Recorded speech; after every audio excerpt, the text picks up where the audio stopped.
حضرت سیدنا صدیق اکبر افضل الخلق بعد الرسل، ابو بکر فی الجنہ و عمر فی الجنہ و عثمان فی الجنہ و علی فی الجنہ و طلحہ فی الجنہ و الزبیر فی الجنہ و عبد الرحمن بن عوف فی الجنہ و سعد بن ابی وقاص فی الجنہ و سعید بن زید فی الجنہ و ابو عبیدہ بن الجراح فی الجنہ۔ ارفع من امتی بامتی ابو بکر، فرمایا میری امت میں سب سے میری امت کے لیے جو رحیم کریم ہے، میری امت کے لیے نرم دل ہے، وہ ابو بکر ہیں۔ واشدہم فی الاسلام عمر، جڑا سب تو ڈاڈا ہے اسلام وچ عمر۔ ہاں جی، یہ تو گلاں کوئی لاکھ واری صدیق اکبر نو کوئی بھونکے او دے بھونکن نال، سورج نو کوئی بھونکن نال کوئی سورج دی شان کم ہو جاندی۔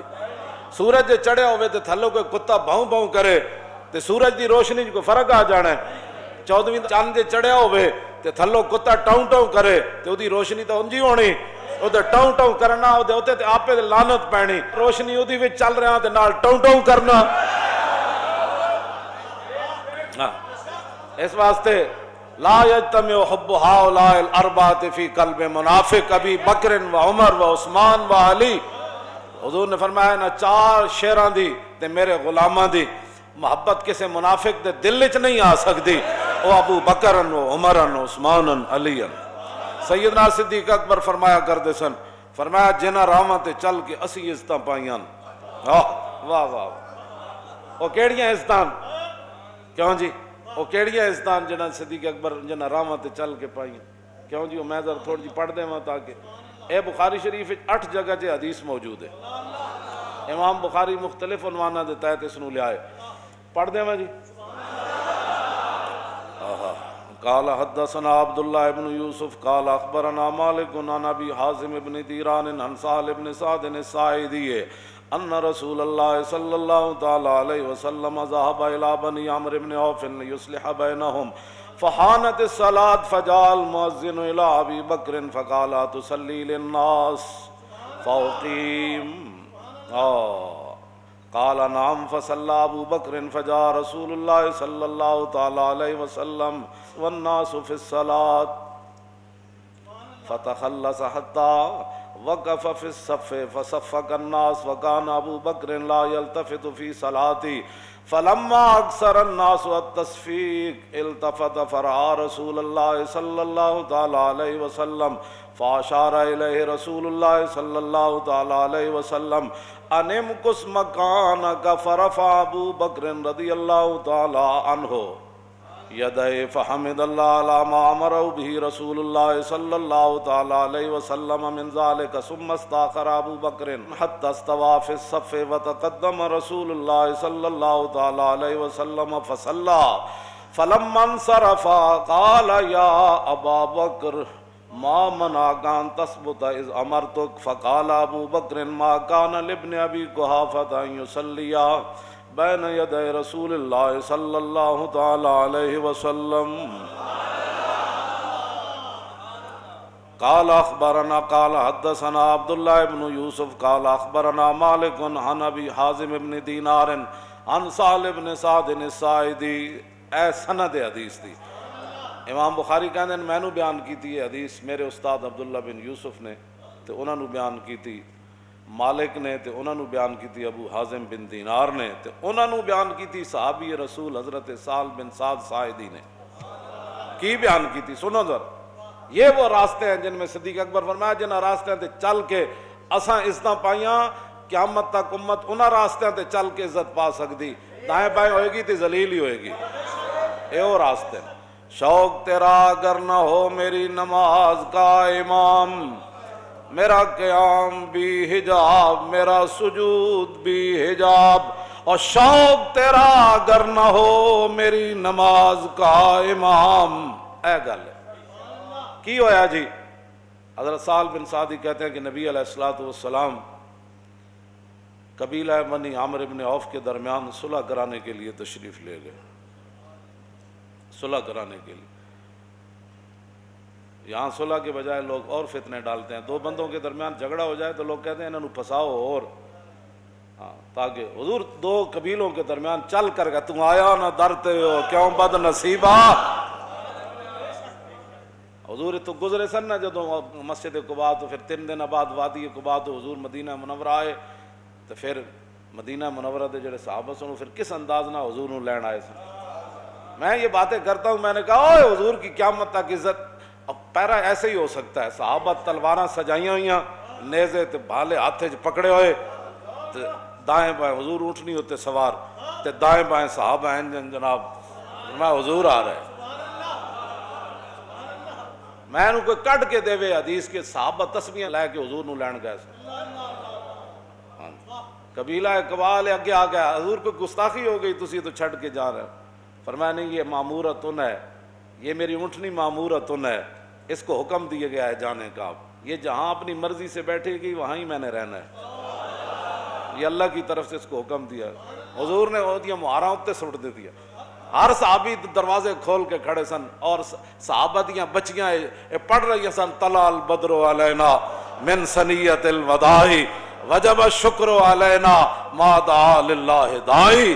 اے وداع دی گھاٹیاں وچوں چن نکل آئے, طلع البدر علینا. پھر مولویاں کی حضور دیاں شاناں گان پھر ہاں جی, طلع البدر علینا من ثنیۃ الوداع تے وجب الشکر علینا. فرماؤ ساڈیاں تے نسلاں تے بھی شکر واجب ہے. اور جب تک دعا کرنے والے دعا کرتے رہیں گے, یہ دعا ضرور کریں گے, یا اللہ تیرا شکر ہے تیرا حبیب مدینہ منورہ تشریف لائے. اے بچیاں پڑھ رہی سن مسلمانوں دیاں, اج دیاں مسلمانوں دیاں بچیاں کہندے نہیں اسی گانے گانے. میں آکھیا جے بہو ہی شوق ہے نا تے گھراں وچ بیٹھ کے قرآن پڑھو, تے قرآن تو بعد پھر حضور دی نعت پڑھیا کرو, طلع البدر علینا. کیوں جی تساں کہڑے پاسے کڑیو چل پئی ہو؟ او کڑیاں قیامت نو پھر کی کہن گیاں تانوں, تساں کہڑے پاسے چلی ہو؟ اساں تا حضور آئے تو پھر دسو. ہاں جی, وہ تے فرشتے نے بھی کان لا لے ہونے. اے نابالغ بچیاں آج کی پڑھ رہی ہیں, اور مدینے دی نابالغ بچیاں نو سمجھ آیا, اور مولویوں تانوں دین پڑھ کے سمجھ نہیں آیا کہ حضور کی آمد پر کیا کہا جاتا ہے؟ طلع البدر علینا, یہ پڑھا جاتا ہے. حضور نے صحابہ نو بلایا, بھئی اب چلیے. 3 دن حضور ہجرت کے بعد قباء شریف رہے, وہاں حضور نے مسجد تعمیر فرمائی. اور حضرت عبداللہ بن رواحہ جدوں پتھر چک کے لے آندے سن تے آپ موڑے تے وڈے وڈے پتھر تے قد افلح من یعالج المساجد ویقرأ القرآن قائما وقاعدا ولا یبیت اللیل عند راقدی. پھر ساڑھے سیرت نگارہ نے لکھا کہ جدوں نے شعر پڑھے نا, پھر رسول اللہ اپنی زبان اقدس تے حضور بھی یہ شعر دہراندے سن.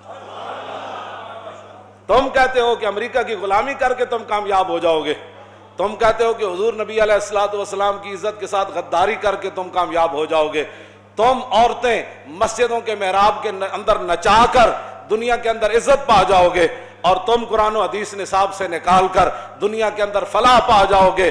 سنو رسول اللہ کے غلام نے شعر کیا پڑھے, اور اس زبان, وہ زبان جس کو سب گن کی کنجی کہیں, اس زبان پر بھی یہ شعر جاری ہو گئے. حضرت عبداللہ بن رواحہ فرماتے ہیں قد افلح من یعالج المساجد, فرمایا قیامت تک وہی مسلمان کامیاب رہے جنہوں نے مسجدوں کو آباد رکھا. یا مسجدوں میں کڑیاں نچائیاں, اسی تے مسجد وزیر خان دی آبادی واسطے گئے. قد افلح من یعالج المساجد ویقرأ القرآن قائما وقاعدا. فرمایا قیامت تک وہ مسلمان کامیاب ہو گئے جو کھڑے کھڑے بھی قرآن پڑھتے رہے اور بیٹھے ہوئے بھی قرآن پڑھتے رہے. ولا یبیت اللیل عند راقدی, اور جب دنیا سو جائے تو پھر اٹھ کے نمازاں پڑھتے رہے, وہ کامیاب ہو گئے. قبیلہ بنی عامر بن عوف کے درمیان حضور صلح کرانے کے لیے تشریف لے گئے. نماز کا ٹائم ہو گیا, حضرت بلال آ گئے. آئے کہ نہ کول صدیق اکبر کو, ان کو پتہ تھا کہ رسول اللہ کے بعد جس نے اس مسلح پر کھڑا ہونا ہے یہی ہے. جب بلال ابو بکر کو آن, اور کس لیے آئے؟ نماز پڑھانے کے لیے آئے. اگر صدیوں بعد کسی کو ابو بکر کی امامت اور خلافت پر تکلیف ہے تو اپنی موت خود مر جائے, گٹر میں منہ ڈالے, ہمیں اسے کیا غرض ہے؟ کیوں جی؟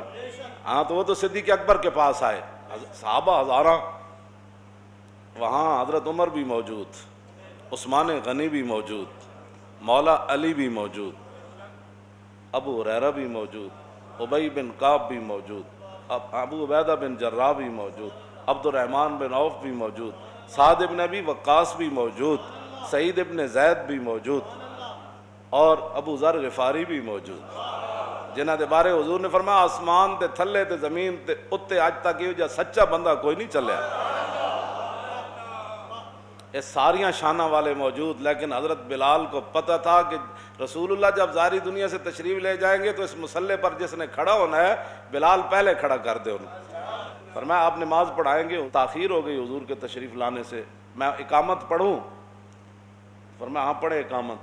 اقامت حضرت بلال نے پڑھی، صدیق اکبر نماز پڑھانے کے لیے کھڑے ہو گئے. فجاء رسول اللہ والناس فی الصلاۃ. صحابہ نماز پڑھ رہے تھے، اس دوران حضور جلوہ گر ہو گئے، حضور آ گئے. بخدا خدا کا یہی ہے تھا. نماز صدیق اکبر پڑھا رہے ہیں اور پیچھے حضرت فاروق اعظم کھڑے ہیں، عثمان غنی کھڑے ہیں، حیدر کرار کھڑے ہیں، خالد بن ولید کھڑے ہیں، آہا حضرت مسنہ کھڑے ہیں، حضرت شرحبیل کھڑے ہیں، حضرت درار بن ازور کھڑے ہیں. باقی صحابہ دا زیرہ پاندے سن نہ جنگ اجتے، آپ قمیض بھی لا دیں دے سن. تم آیا نہ درتے ہو کیوں بد نصیبہ. یہ درار بن ازور بھی پیچھے کھڑے سن. جب رسول اللہ تشریف لائے، یہ بخاری شریف میں پڑھ رہا ہوں بغیر ترجمے کے ہے، والناس فی الصلاۃ فتخلص. جب حضور تشریف لائے تو صحابہ کو کیسے پتہ چلا حضور آ گئے؟ کوچا کوچا میں مہکتی ہے یہاں بوئے قمیص، اور یوسفستان ہے ہر ایک گوشہ کنان عرب. حضور جس گلی چ گزرے تازہ خوشبو آئی. جب تازہ خوشبو مسجد نبی شریف میں آئی تو صحابہ کو پتہ چل گیا حضور آ گئے. پچھلی صف سے حضور تشریف لائے، ایک صحابی ایسے ہو گیا، دوسرے ایسے ہو گیا، حضور آگے بڑھے آگے بڑھے، بڑھتے بڑھتے حضور پہلی صف میں تشریف لے آئے. یہ سارا کچھ نماز میں ہو رہا ہے. شوق تیرا اگر نہ ہو میری نماز کا امام، تیری نگاہ ناز سے دونوں مراد، تیری نگاہ ناز سے دونوں مراد، تیری نگاہ ناز سے دونوں مراد، اور تیری نگاہ ناز سے دونوں مراد، تیری نگاہ ناز سے دونوں مراد، تیری نگاہ ناز سے دونوں مراد، تیری نگاہ ناز سے دونوں مراد. جب پہلی صف میں تشریف لائے تو فصفق الناس، صحابہ اکرام رضوان اللہ تعالی علیہم اجمعین نے تصفیق شروع کر دی. جس میں بندے نو تصفیق دا معنی بھی نہ ہوئے مولویاں نال الجھے، تصفیق شروع کر دی. صفق کا یصفق کو تصفیق فاو مصفق. تصفیق یہ ہے، یہ یا یہ ہے، یہ اس کو کہتے ہیں اسلام کے اندر تصفیق. صحابہ نے ہاتھ ہاتھ مارے، صدیق اکبر نے متوجہ کر رہا ہے حضور آ گئے. یہ سب کچھ نماز میں ہو رہا ہے اور حضور کے سامنے ہو رہا ہے. اور بخاری دی حدیث ہے اصح الکتب بعد کتاب اللہ، یعنی اصح الکتب بعد کتاب اللہ. یہ ہے قرآن مجید کے بعد سب سے صحیح ترین جس کو کتاب کہا جاتا ہے وہ بخاری ہے. یہ 8 جگہ بخاری میں یہ حدیث موجود ہے. 8 جگہ امام بخاری نے لیا ہے مختلف عنوانہ دیتا ہے. اے نال اور صفحے بھی لکھے ہیں، فلانے فلانے صفحے ہوتے حدیث. کیوں جی؟ حضور جب پہلی وہ تصفیق بلند ہوئی نا مسجد میں، ایسے آواز بلند ہوئی. یہ سارا کچھ نماز میں ہو رہا ہے اور افضل الخلق آگے کھڑے ہیں اور امام الانبیاء صلح کروا کے تشریف لے آئے. وکان ابو بکر لا یلتفت. صدیق اکبر کی توجہ نہ ہوئی. فلما اکثر الناس التصفیق التفت. جب وہ آواز زیادہ بلند ہوئی تو صدیق اکبر نے ان آنکھوں کے کونوں سے پیچھے دیکھا، پیچھے کیا ہو رہا ہے. اسی طرح جب التفتا، جب صدیق اکبر نے پیچھے توجہ کی تو فرآ رسول اللہ. نماز کے اندر پیچھے توجہ تک مطلب ہی کوئی نہیں پڑتا. پیچھے ہاں جی توجہ کی تو حضور کو دیکھا. اللہ فاشار الیہ رسول اللہ. صدیق اکبر انہی پاؤں پر پیچھے ہٹنے لگے. یہ سارا کچھ نماز میں ہو رہا ہے. شوق تیرا اگر نہ ہو میری نماز کا امام، بس اتنی بات. یہ سارا کچھ نماز میں ہو رہا ہے. اور جب پیچھے ہٹنے لگے تو فاشار الیہ رسول اللہ، نبی علیہ السلام نے انہیں اشارہ فرمایا انم کس مکانہ کا، فرمایا ابو بکر کھڑے رہیں اپنے مصلی پر نماز پڑھائے۔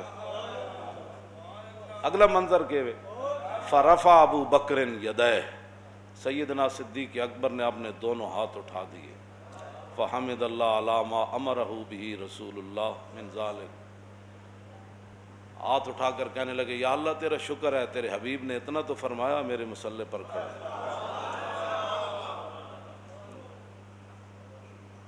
یا اللہ تیرا شکر ہے، تیرے حبیب نے اتنا تو فرمایا۔ رسول اللہ فرمایا ابو بکر میرے مصلی پر کھڑے رہیں، اگر کسی کو 1400 سال کے بعد ناراضگی ہے تو وہ حضور سے بات کرے، اگر کسی کو صدیق اکبر کے مصلی پر کھڑا ہونے پر ناراضگی ہے تو وہ صدیق اکبر سے بات مت کرے، وہ رسول اللہ سے کرے۔ ہم تو یہ کہتے ہیں کہ ان اللہ نظر فی قلوب العباد فلم یجد قلبا انقی من قلوب اصحابہ، حضور نے فرمایا اللہ نے ازل کے اندر ہر بندے کے دل کی طرف دیکھا اور میرے صحابہ کے دلوں سے بڑھ کر اس نے کوئی پاکیزہ دل نہیں پایا، اس لیے ان کو میری غلامی کے لیے چنا۔ بات ختم ہے۔ ثم استاخر استاخر یستاخر، کیوں جی؟ صدیق اکبر پیچھے آ گئے۔ ثم استاخر ابو بکر حتی استوى فی الصف، صدیق اکبر پہلی صف میں آ کر کھڑے ہو گئے، وتقدم رسول اللہ، حضور آگے بڑھ گئے مصلی امامت پر، حضور آگے بڑھ گئے صلی اللہ تعالی وصلی، باقی نماز حضور نے پڑھائی۔ اللہ فلما انصرف، جب حضور نے نماز مکمل کر لی تو قال یا ابا بکر ما منعک ان تثبت اذ امرتک، فرمایا ابو بکر جب میں نے کہا تھا کہ کھڑے رہو پھر پیچھے کیوں آئے؟ شوق تیرا اگر نہ ہو، وہ جانتے تھے، انہوں نے جو حضور کی عظمت اپنے ذہنوں میں بٹھا لی تھی نا، ان کو کبھی کوئی اور خیال ہی نہیں آیا کبھی۔ یہ تو گند جب ذہن میں ہو تو کیوں ایسے تھا تو پھر یہ ایسے کیوں ہوا، تو پھر ایسے تھا تو پھر ایسے کیوں ہوا، ساری زندگی حضور نے اسی لیے تو فرمایا کہ جس کو ساری زندگی میرے بارے میں شک رہا قبر میں وہ مجھے نہیں پہچان سکے۔ اے اسی کہندے ہیں اوئے آج لے ان کی پناہ، تاریخ لبیک کا ایک ہی مقصد ہے کائنات میں، رزق تو اس دار میں کتوں کو بھی مل جاتا ہے، ہمارا یہی مقصد ہے کہ حضور کی امت حضور سے انے واہ پیار کرے، اور کوئی مقصد کوئی نہیں، اتنا ہی ہمارا مقصد ہے، انے واہ پیار کر۔ جی حضور نے فرمایا جب میں نے کہا تھا تو پھر تم پیچھے کیوں آئے؟ آگے صدیق اکبر نے کیا عرض کی، ما کان لابن ابی قحافہ یصلی بین یدی رسول اللہ، حضور ابو قحافہ کے بیٹے کی جرت ہو سکتی تھی کہ آپ کے سامنے کھڑا ہو کر نماز پڑھائے؟